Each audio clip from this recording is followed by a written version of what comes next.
ಸಾಲ ಅಂತ ಅನ್ನೋದು ಪ್ರತಿಯೊಬ್ಬ ಮನುಷ್ಯನ ಜೀವನದಲ್ಲೂ ಬಂದು ಹೋಗುವಂತಹ ಸಾಮಾನ್ಯ ಅಂಶ ಇರಬೇಕು ಅಂತ ಅನ್ನೋದು ನನ್ನ ಅಭಿಪ್ರಾಯ ಸ್ನೇಹಿತರೆ. ಬ್ಯಾಂಕ್ಗಳಿಗೆ ಹೋಗ್ತವೆ, ಸಾಲಕ್ಕೆ ಎಡತಾಗ್ತವೆ. ಮನೆ ಸಾಲ ಇರ್ಬೋದು, ವಾಹನದ ಸಾಲ ಇರ್ಬೋದು, ಅಥವಾ ವೈಯಕ್ತಿಕ ಸಾಲಗಳಿರ್ಬೋದು. ಇತ್ತೀಚೆಗೆ ಈ ಚಿನ್ನದ ಮೇಲೆ ಸಾಲ ತಗೊಳ್ಳೋ ಟ್ರೆಂಡೆಲ್ಲ ಇದೆ. ಅನೇಕ ರೀತಿಯ ಸಾಲಗಳಿದ್ದಾವೆ. ಸಾಲ ಮಾಡ್ತೀವಿ ನಾವು ಬ್ಯಾಂಕ್ಗಳಲ್ಲಿ, ವೈಯಕ್ತಿಕವಾಗಿ ಬೇರೆ ಬೇರೆ ಮೂಲಗಳಿಂದ ಮಾಡ್ತೀವಿ. ಅದನ್ನು ನಾನು ಇವತ್ತು ಮಾತನಾಡ್ತಾ ಇಲ್ಲ. ಈಗ ನಾನು ಮಾತಾಡೋಕ್ಕೆ ಬಂದಿರೋ ವಿಚಾರ ಬ್ಯಾಂಕ್ಗಳ ಜವಾಬ್ದಾರಿಯನ್ನು ಕುರಿತಂಥದ್ದು ಅಷ್ಟೇ. ಹಾಗಾಗಿ ಬ್ಯಾಂಕ್ಗಳ ಬಗ್ಗೆ ಮಾತ್ರ ನಾವು ಮಾತಾಡೋಣ.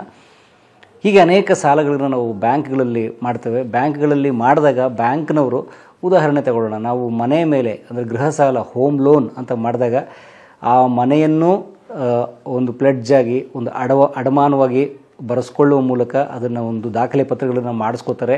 ನೂರಾರು ಪುಟಗಳ ದಾಖಲೆಗಳನ್ನು ಮಾಡಿಸ್ಕೋತಾರೆ. ಸಾಲ ತೆಗೆದುಕೊಳ್ಳುತ್ತಿರುವವನ ಆದಾಯದ ಮೂಲ ಏನು, ಆತನಿಗೆ ಶ್ಯೂರಿಟಿ ಯಾರು ಇತ್ಯಾದಿ ಎಲ್ಲ ಬೇಕಾದಂತಹ ತಯಾರಿಗಳನ್ನು, ಬೇಕಾದಂತಹ ಭದ್ರತೆಗಳನ್ನು ಮಾಡಿಸ್ಕೋತಾರೆ. ಅಷ್ಟು ಮಾತ್ರ ಅಲ್ಲದೆ ಇತ್ತೀಚೆಗೆ ಇನ್ನೂ ಒಂದು ಹೊಸ ಟ್ರೆಂಡ್ ಇದೆ. ಅದೇನು ಅಂತಂದರೆ ಆ ಸಾಲದ ಮೇಲೆ ಒಂದು ವಿಮೆ. ಏನು ವಿಮೆ ಅಂತಂದರೆ, ಈಗ ಸಾಲ ಕಟ್ಟುವವನು ಒಂದು ವೇಳೆ ಸತ್ತು ಹೋಗ್ಬಿಟ್ರೆ, ಏನೋ ಸಮಸ್ಯೆ ಆಗಿಬಿಟ್ರೆ ಕಟ್ಟುವವರು ಯಾರ್ರೀ ಅನ್ನೋ ಕಾರಣಕ್ಕೆ ವಿಮೆ ಕೂಡ ಮಾಡಿಸ್ಕೋತಾರೆ. ಅಂದರೆ ಆ ಮಟ್ಟಿನ ಎಕ್ಸ್ಟ್ರೀಮ್ ಥಾಟ್ಸ್ ಥಿಂಕ್ ಇದೆ. ತಪ್ಪಲ್ಲ, ಖಂಡಿತ ತಪ್ಪಲ್ಲ. ಅವರವ್ರು ಕೊಟ್ಟ ಹಣಕ್ಕೆ ಬೆಲೆ, ಭದ್ರತೆ ಬೇಕೇ ಬೇಕಾಗುತ್ತೆ. ಅದನ್ನು ಬ್ಯಾಂಕ್ನವ್ರು ಮಾಡಿಸ್ಕೊತಾ ಇದ್ದಾರೆ. ಯಾಕಂದರೆ ಅದು ಸಾರ್ವಜನಿಕರ ಹಣ, ಅವರು ಸಾರ್ವಜನಿಕರು ಇಟ್ಟಂಥ ಹಣದಲ್ಲಿ ವ್ಯವಹರಿಸ್ತಿರ್ತಾರೆ. ಸರಿ, ಎಲ್ಲ ಒಪ್ಕೋತೀನಿ. ಆದರೆ ಇನ್ನೊಂದು ಮುಖಕ್ಕೆ ಬರೋಣಂತೆ ನಾವು. ಬ್ಯಾಂಕ್ನವರ ಹೊಣೆಗಾರಿಕೆ, ಜವಾಬ್ದಾರಿತನ ಎಷ್ಟಿದೆ ಅಂತ ಪ್ರಶ್ನೆ ಕೇಳಬೇಕಾದ ಸಮಯ ಇದು. ಹೀಗೆ ಅವರು ಕೊಡುವ ಸಾಲಕ್ಕೆ, ಬ್ಯಾಂಕ್ನವರು ಗ್ರಾಹಕರಿಗೆ ಕೊಡುವ ಸಾಲಕ್ಕಿಷ್ಟು ಭದ್ರತೆ ಇದೆ. ಆತ ಸತ್ತು ಹೋದರೆ ಏನು ಅಂತ ಯೋಚನೆ ಮಾಡುವಷ್ಟಿದೆ. ಆದರೆ ಗ್ರಾಹಕರು ಇಡುವ ಹಣಕ್ಕೆ, ಹೂಡಿಕೆ ಮಾಡಿದ ಹಣಕ್ಕೆ, ಖಾತೆಗಳಲ್ಲಿ ಇಟ್ಟ ಹಣಕ್ಕೆ ಏನು ಭದ್ರತೆ ಇದೆ? ಯಾಕೆ ಈ ಪ್ರಶ್ನೆ ಕೇಳ್ತಾ ಇದ್ದೀನಿ ಅಂತಂದರೆ, ಇತ್ತೀಚೆಗೆ ನೀವು ಗಮನಿಸಿರ್ಬೋದು, ಕರ್ನಾಟಕದ ಒಂದು ಪ್ರತಿಷ್ಠಿತ ಬ್ಯಾಂಕ್ನ ಮ್ಯಾನೇಜರೇ, ಅದರ ವ್ಯವಸ್ಥಾಪಕರೇ ತಮ್ಮ ಮೊಬೈಲ್ಗೆ ಬಂದಂತಹ ಯಾವುದೋ ಒಂದು ಲಿಂಕನ್ನು ಅದನ್ನು ಒತ್ತುವ ಮೂಲಕ ಒತ್ತಿದ ಕೆಲವೇ ಸೆಕೆಂಡ್ಗಳಲ್ಲಿ ಅವರ ಖಾತೆಯಲ್ಲಿದ್ದ 56 ಲಕ್ಷಕ್ಕೂ ಹೆಚ್ಚು ಹಣ ಖಾಲಿಯಾಗಿದೆಯಂತೆ. ಇದು ವರದಿಯಾಗಿರುವಂತಹ ಸುದ್ದಿ. ನೀವು ಕೂಡ ಗೂಗಲ್ ಮಾಡಿ ನೋಡಬಹುದು, ಅದು ಬಂದಿದೆ. ಅಂದರೆ ಮೊದಲೆಲ್ಲ ಹೇಗಿರ್ತಿತ್ತು, ಹಣ ನಗದು ವಹಿವಾಟು ನಡೀತಿತ್ತು. ನಾವು ವೈಯಕ್ತಿಕವಾಗಿ ಬ್ಯಾಂಕ್ ಖಾತೆಗಳಿಗೆ ಹೋಗಿ ನಮ್ಮ ಹಣ ನಾವು ಇಡ್ತಾ ಇದ್ವಿ. ಅವರು ಅದಕ್ಕೆ ರಿಸಿಪ್ಟ್ ಎಲ್ಲ ಬರ್ಸ್ಕೊತಾ ಇದ್ರು. ಆನಂತರ ಅದು ಬರ್ತಿರೋದು. ನಾವು ಮತ್ತೆ ಅದನ್ನು ವಾಪಸ್ ತೊಗೋಬೇಕು ಅಂದರೂ ಕೂಡ ಅದೇ ಪ್ರೊಸೀಜರ್ ಇತ್ತು. ನಾವು ಹೋಗ್ತಿದ್ವಿ, ತಗೋತಿದ್ವಿ, ಹೀಗೆಲ್ಲ ನಡೀತಾ ಇತ್ತು. ಹಣದ ವ್ಯವಹಾರ, ನಗದು ವ್ಯವಹಾರ ನಡೀತಿತ್ತು. ಈಗ ಯಾವಾಗ ಸ್ಮಾರ್ಟ್ ಫೋನ್ಗಳು ಅಂತ ಬಂತು, ಎಲ್ಲ ವ್ಯವಹಾರಗಳು ಆನ್ಲೈನಲ್ಲಿ ಆಗೋಕ್ಕೆ ಶುರುವಾಯಿತು. ಆಗಿಂದಲೂ ಹೊಸ ರೀತಿಯ ವಂಚಕರು, ಹೊಸ ರೀತಿಯ ವಂಚನೆಯ ಒಂದು ಪ್ರಾಸೆಸ್ ಹುಟ್ಕೊಂಡಿದೆ. ಒಂದು OTP ಕೊಟ್ಟ ತಕ್ಷಣ ಹಣ ಕಟ್ಟಾಗ್ಬಿಡುವಂಥದ್ದು, ಅಥವಾ ಯಾವುದೋ ಒಂದು ಕೊಂಡಿಯ ಮೇಲೆ, ಒಂದು ಲಿಂಕ್ನ ಮೇಲೆ ಒತ್ತಿದ ತಕ್ಷಣ ಹಣ ನಮ್ಮ ಖಾತೆಗಳಿಂದ ಖಾಲಿಯಾಗಿಬಿಡುವಂಥದ್ದು ಇತ್ಯಾದಿ. ಈಗೆಲ್ಲ ಡಿಜಿಟಲ್ ಅರೆಸ್ಟ್ ಇತ್ಯಾದಿ ಎಲ್ಲ ತುಂಬ ನಡೀತಾ ಇದೆ.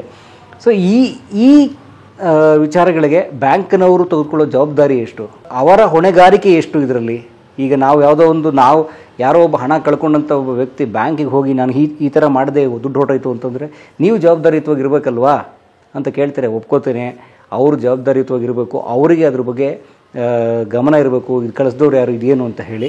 ಆದರೆ ಯಾವುದೋ ಒಂದು ವಿಚಾರಕ್ಕೆ ಹಣ ಕಳ್ಕೊಂಡು ಬಿಟ್ಟ ಮೇಲೂ ಕೂಡ ಬ್ಯಾಂಕ್ನವ್ರ ಹೊಣೆಗಾರಿಕೆ ಎಷ್ಟು ಅನ್ನೋದು ಬಹಳ ಮುಖ್ಯವಾದ ವಿಚಾರ. ಯಾಕಂದರೆ ಅವರು ಕೊಡುವ ಹಣಕ್ಕೆ ಇಷ್ಟು ಭದ್ರತೆ ಅವರು ಪಾಲಿಸಬೇಕಾದ್ರೆ ನಾವು ಇಟ್ಟ ಹಣಕ್ಕೆ ಏನು ಭದ್ರತೆ?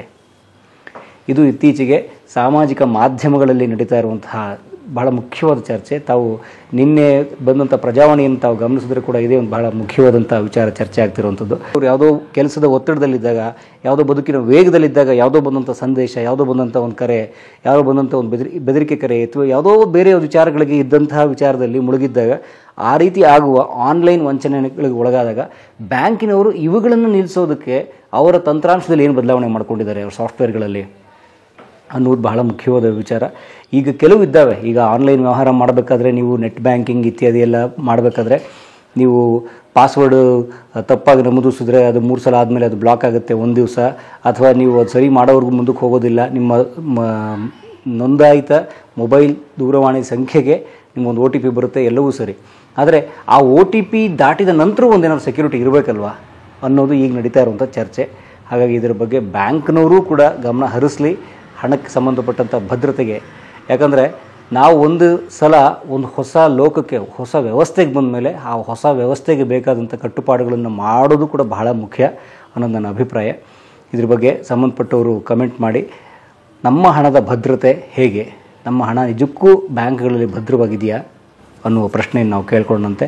ಅದು ಬಿಟ್ಟು ಕೂಡ ಬ್ಯಾಂಕ್ಗಳಲ್ಲಿ ನಾವಿಟ್ಟಂಥ ಹಣ ಲೂಟಿ ಆಗುವಂಥದ್ದು, ಹಾಡು ಹಗಲೇ ಲೂಟಿ ಆಗುವಂಥದ್ದು, ಹಾಡು ಹಗಲೇ ಚಿನ್ನವನ್ನು ದೋಚ್ಕೊಂಡು ಹೋಗುವಂಥದ್ದು ಇತ್ಯಾದಿ ಇವತ್ತಿಗೂ ನಿಂತಿಲ್ಲ.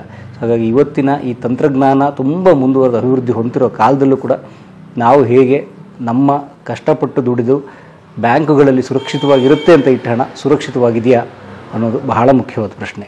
ಇದರ ಬಗ್ಗೆ ಇಡೀ ವ್ಯವಸ್ಥೆ ಯೋಚಿಸಬೇಕು, ತಂತ್ರಜ್ಞರು ಯೋಚಿಸಬೇಕು, ಬ್ಯಾಂಕಿಂಗ್ ವ್ಯವಸ್ಥೆ ಯೋಚಿಸಬೇಕು, ನಮ್ಮ ಗೃಹ ಇಲಾಖೆಗಳು, ಆಳುವ ಸರ್ಕಾರಗಳು ಕೂಡ ಯೋಚಿಸಬೇಕು. ಭಾಳ ಮುಖ್ಯವಾಗಿ ಜನಸಾಮಾನ್ಯರು ಎಚ್ಚರಿಕೆಯಿಂದ ಇರಬೇಕು ಅಂತ ಅನ್ನೋದು ನನ್ನ ಅಭಿಪ್ರಾಯ.